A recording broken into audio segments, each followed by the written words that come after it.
Hi guys, good morning. Welcome to Marge Garden Vlog.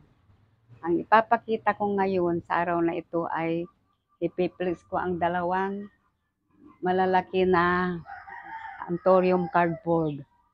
Anthurium cardboard mongkok. Ito ay malaki na at naging giant na itong cardboard mongkok. Maganda ang kanyang mga dahon na malalaki. Malalaki ang kanyang mga dahon. Maganda itong Anthurium cardboard mongkok ta malalaki ang kanyang dahon at ito ay very last na madali maganda itong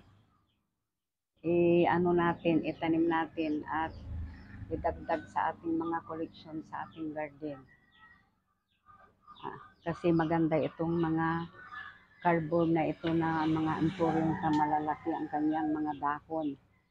At maganda itong i-collect natin sa ating garden dahil sa kanyang malalaking leaves na dark green ang kanyang kulay.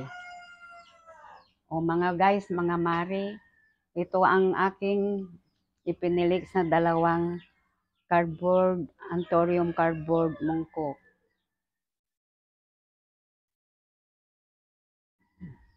At wag sanang kalilimutan mga guys na sa susunod ko na naman vlog ay wag niyo sanang kalilimutan na mag-subscribe ulit. At maraming salamat po sa sa panonood. Thank you. Bye-bye.